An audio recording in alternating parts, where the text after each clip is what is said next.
Welcome to the Richard Sherman Podcast YouTube channel. Hit the subscribe button so you don't miss any of our playoff content. You know it's going to get busy. I mean, you might get a bar or two. Welcome back to the Richard Sherman Podcast.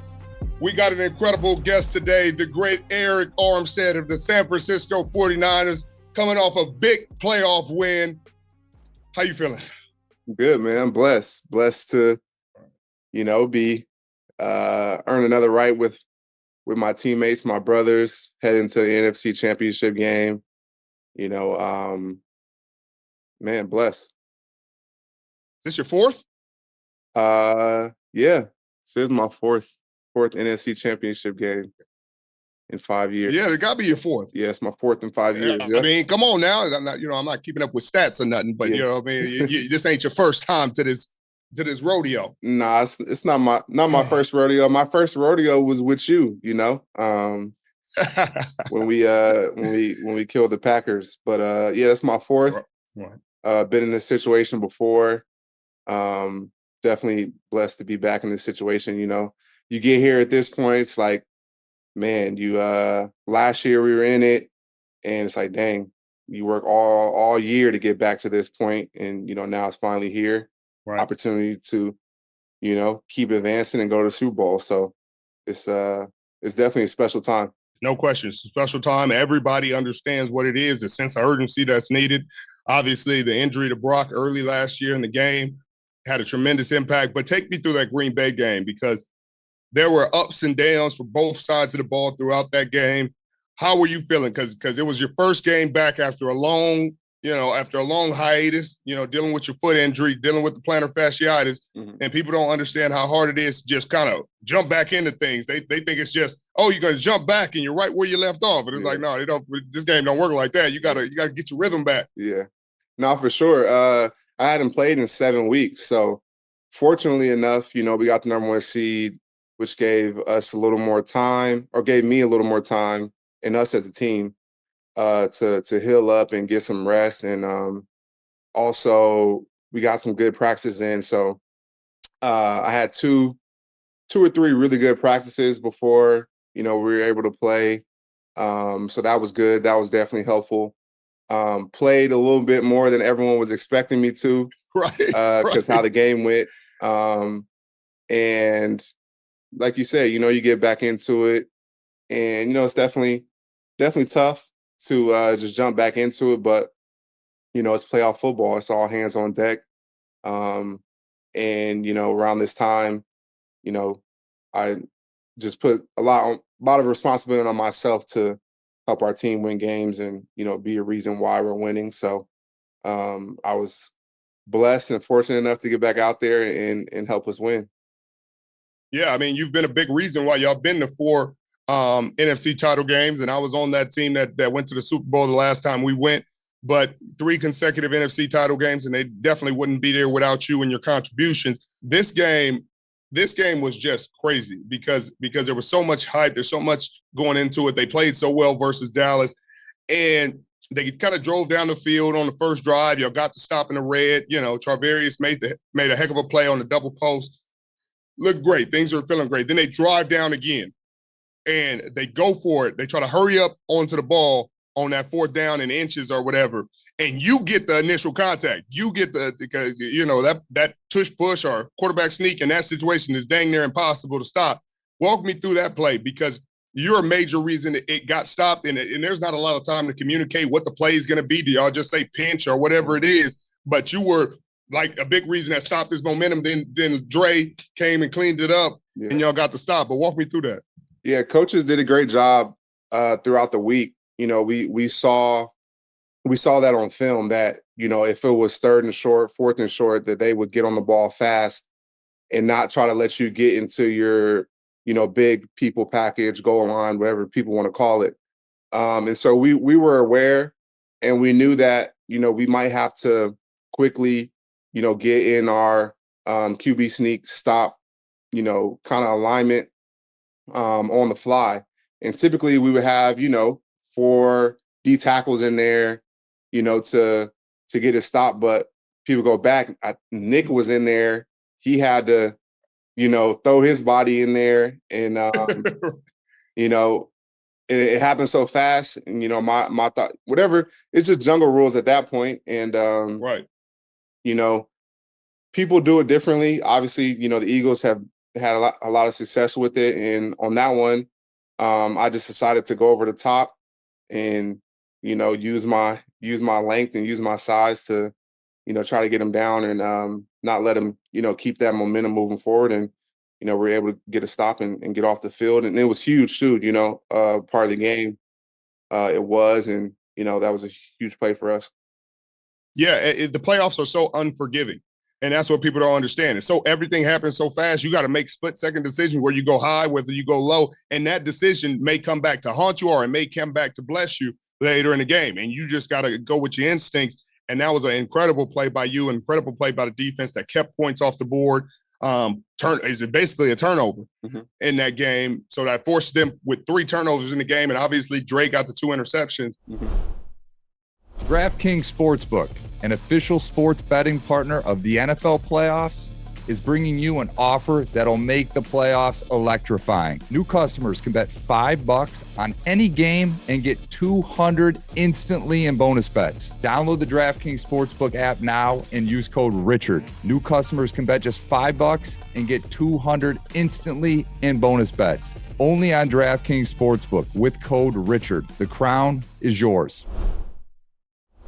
Talk me through this D-line, because, there's been so much expectation, so much pressure on this D-line to produce, and talk about the things you guys have done this week to prepare yourselves to pass rush, because this Detroit Lions O-line is a different beast too.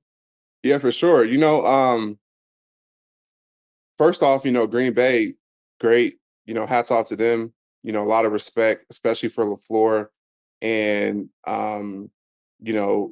they did a great job of, running their offense, attacking us, not letting us, up front really take over the game. So hats off to LaFleur, to, come up with a game plan and a scheme to, try to keep us out of the game, keep the ball on the perimeter. They were chipping Bosa the whole game, and, we see all these different types of crazy protections, but regardless of how the game went, I'm proud of my guys. How we fought, ups and downs, how it was looking, and we never were phased. Keep going to the end, and for us up front, we know going into games, what people are going, how they're going to, try to stop us and keep us out of the game, and still having an impact regardless of, whatever that game plan is what we believe in. And, that's what our organization has invested into us up front, and that's what they believe in. And so going into games, we put a lot of responsibility on ourselves to, be game changers. And, I think the fact that offenses have to prepare for us and change what they want to do schematically, and leave multiple guys in protection and not getting guys out on routes and all the different things they have to do to account for us, definitely has a huge impact on the game. And heading to this Detroit game, from what I've started watching them thus far, I haven't got too deep into it, but they seem to believe in their guys up front as well too. And so we're going to see how that is, through the course of the game. I'm sure they're going to have their game plan of how they want to attack and stop us. But from what I've seen on film, they single it up. Yeah. From what I've seen on film, even against great players, I watched the Dallas game, they seem to, have open edges and, not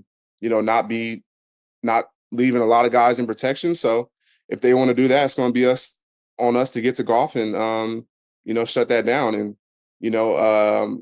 I got complete total faith in us, myself, and the guys I play with that, if they want it to be that type of ball game, we'll get it done. No question. And there's a track record there of guys getting that job done in the playoffs.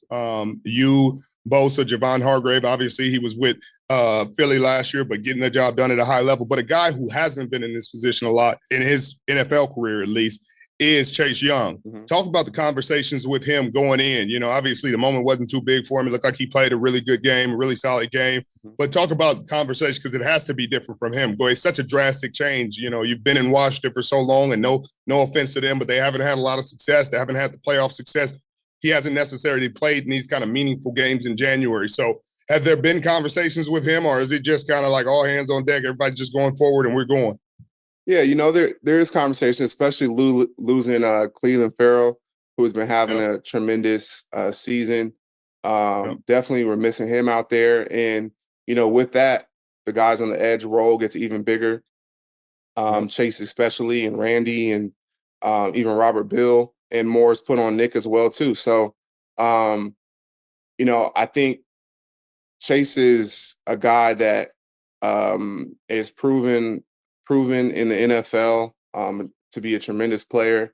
The moment definitely wasn't too big for him, but you know, the conversations were this is an opportunity, you know, for your role to increase and to show it on the biggest stage. And you know, we have another opportunity on Sunday to do the same thing as well too. So, you know, accepting that challenge and realizing it's a huge opportunity for us and your career, and you know what you want out of football.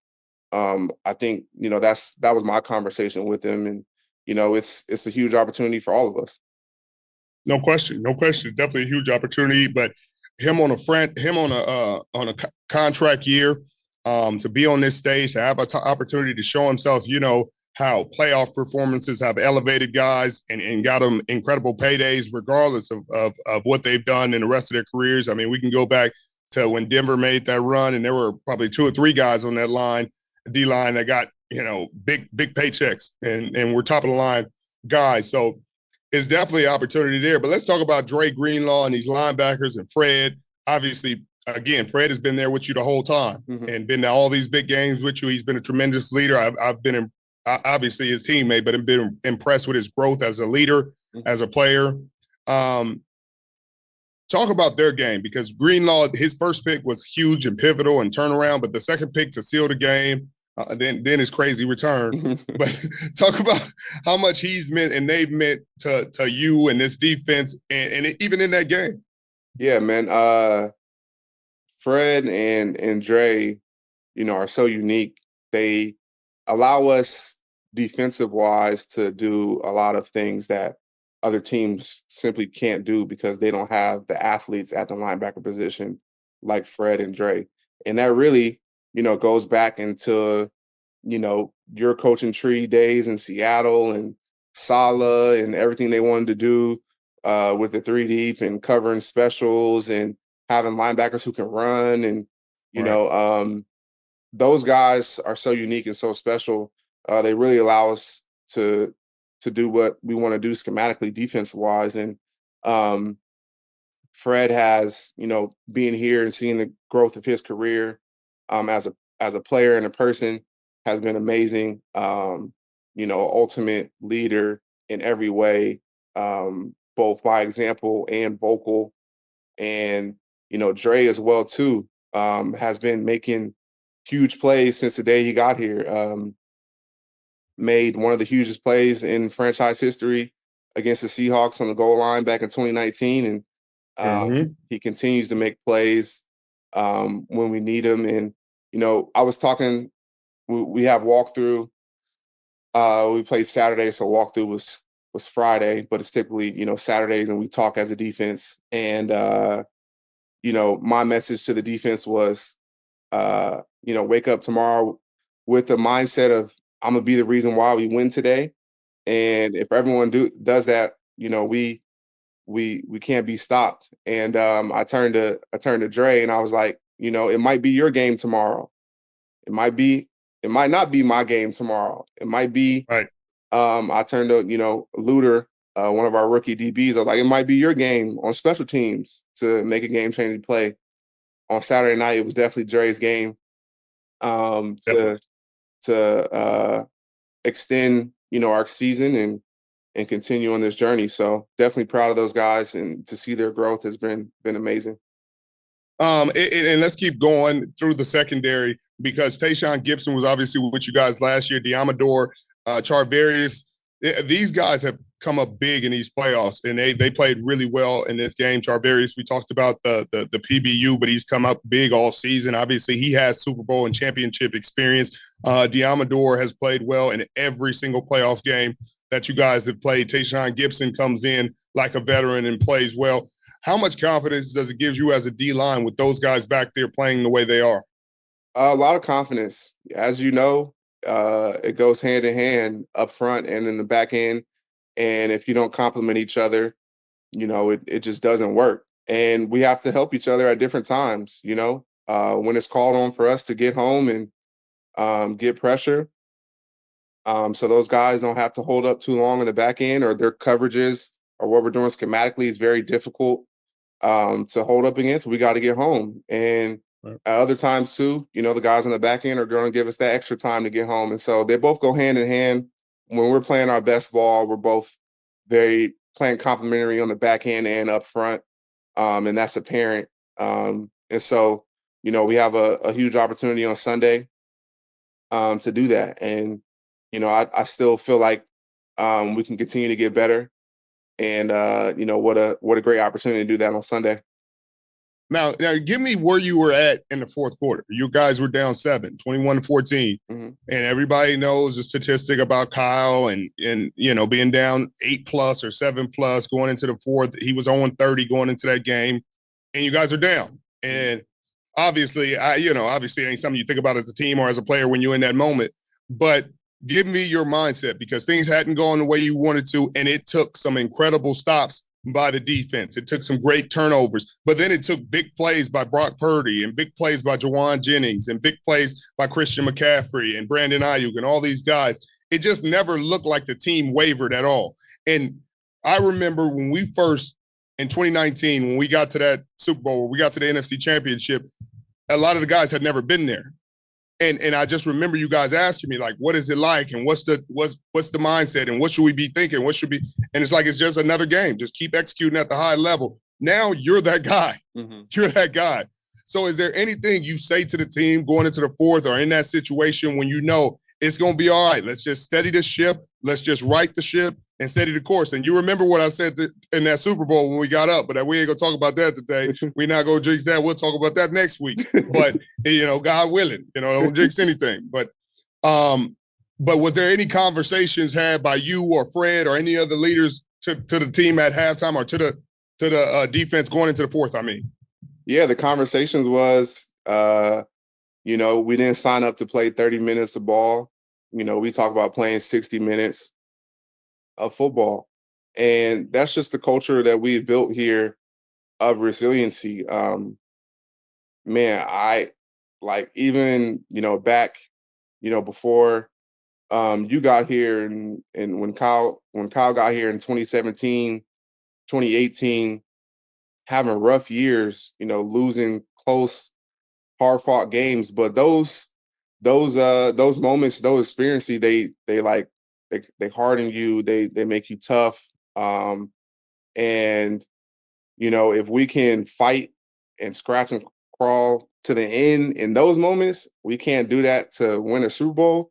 Like, what we're doing, like, if what I'm saying, we can't give our all, and no matter what happens in the face of adversity, keep playing and keep playing hard to win the Super Bowl, like, we don't deserve it. And so that's really my mindset, is like, going into these games, it's like, if you can't beat these people, what I'm saying, if you can't find a way to win, you don't deserve it. And so we have to prove to ourselves that we're deserving. And that's by playing with character. That's by playing hard. That's by executing and doing all the things you need to do to win football games. And so in those moments, it's keep playing. It's, we have an opportunity for our character to show. We have opportunity for who we really are to really show. And we've been through a lot of adversity and have plenty of opportunities to show the type of people and players that we are.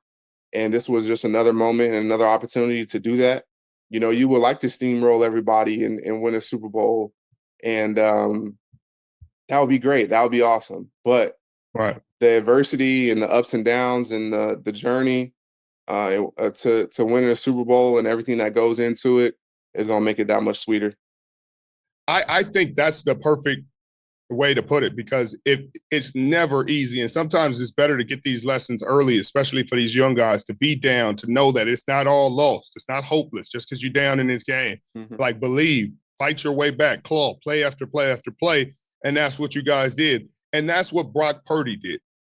And I mean, I know you know, as a team, you try to like block out the noise and fast forward and just keep focused on the moment at hand. But you got to feel the hate for Brock Purdy and the nonsense that they spew. Talk about how the team feels about this man and about the confidence you guys walk out with every week with him at the quarterback spot. Man, I really don't get it. I don't understand it. We're talking about the last pick of the draft. Even if he was a third string quarterback for the rest of his career, he won. He was the last pick of the draft. What are truly the expectations for him? And he's up here blowing the expectations way out of the water. And so I really don't understand it. But from within, what we feel about him is we have ultimate confidence going out there and him leading us and taking the helm of our offense. And we love playing, you know, with and for Purdy. He's an amazing teammate. He's an amazing leader in his own way for a young guy to come in and be thrust into that situation. And, you know, everything that goes on in your head as a player and how he's handled it has been tremendous. And, you know, to be in the MVP conversation and playing tremendous football and leading our team back to another NFC Championship. I don't understand, you know, I don't really understand the hate. It's kind of weird to me. Maybe just people need something to talk about or argue about or converse about. They don't want to see it. They don't want to see it from a seventh rounder. It's almost like they don't want to see it. They would rather give him all the blame and never give him credit than to see him succeed and win and everybody be proven wrong. That, hey, maybe the draft is just broken. And maybe just because we say talent and arms and he can throw it from all these angles, and a kid who just goes out there and does it right, just hits the guys in stride, makes the right plays, makes the right decisions. You don't have to always make the highlight off your back foot, fading away, 60-yard pass. You can, and he does that too from time. So that's not going to get confused. But he's a guy that goes out there and executes during very tough circumstances. Like he's the top-rated quarterback under pressure, top-rated quarterback when there's not pressure, top-rated quarterback with a dirty pocket, with a clean pocket, like on the run. Like he does it on so many levels, and it's like they refuse to see it. But if you took his draft position and changed it and took the 7 to a 1, then they give him all the credit in the world. And that's the part that frustrates me the most. Yeah, it's definitely weird. And I also too, you know, being his teammate and seeing how he responds in the face of adversity. You know, how does he respond? You know, after throwing 4 interceptions, you know, unfazed, still playing, still trying to win the game. Like he's the ultimate gamer. He's not playing timid and shy because things didn't go well. You know what I'm saying? He's out there playing the position and making the decisions that he feels, you know, are best for the team in the situation, and making the throws and making the plays. And so I like to see that. And it showed again on Saturday. You know, being in that position, you know, not having a lot of success offensively throughout the game. You know, offense was stagnant at different times, good at different times. But in the end, going down there and leading our team to a win, you know, it says a lot, you know, about him and the type of person and player that he is. Now, I don't want to get too game plan-ish and all that, but it's going to take some run stopping in this game. They're going to try to run the ball in this football game, and that's been a point of emphasis for that team. It's something they're really good at, something they've done well all season. Obviously, they put it on tape. It's got to be something that you guys have talked about, and clearly this team is a team that takes pride in stopping the team regardless of what they do. But is that something that's been in the conversations amongst guys? For sure. It's playoff football. We're in the NFC Championship. The Lions have a great team, a lot of respect for them. They wouldn't be in this position if they didn't. No one just magically flukes up in a championship game. No one just magically flukes up with great records in the NFL. They're earned through hard work, discipline, execution, great coaching, great plays, great players. And so definitely going to be a huge challenge on us, but that's how you have to. What would it be without it? Like, that's how you have to earn the right to win it all. Like, that's what comes with it. It comes with the opportunity and the challenge. And that's why, winning a Super Bowl is so precious and it means so much, is because you have to go against great teams and you have to figure out a way to beat them by any means. Now, there's been a lot of change for you this year. You started your own podcast, and I know you're sitting here on mine, but how have you enjoyed that space and enjoyed that journey? It's been great. Definitely different for me. Some people, when I first started, were like, oh, I didn't really, see you doing something like that, or why'd you, want to get into that? And, people who know me know that I'm more of a talker than I might appear. A lot of people who are not around me see me as, more quiet and more reserved. And but it's been a good space for me to be in, both personally, because I'm able to, express myself and talk about the game I love. People get to see another side of me, a different side of my personality. And also too, having guests on, my teammates, being able to have some great conversations and giving a platform to some amazing people and friends of mine so that people can see them in, a different light as well too, and humanize them. They always don't get the opportunity to do that. And me as well too. And, to control our own narrative as players, like you've been doing so great. Felt like you being your teammate, being able to get to know you and call you a friend for these years definitely has had an influence on me in that space, and being more brave and open to, express yourself and tell people how you feel, and not be bashful about it, and really control your own narrative. Like, it's hard as a player for, it's 2024. We have to deal with social media. We have to deal with the internet.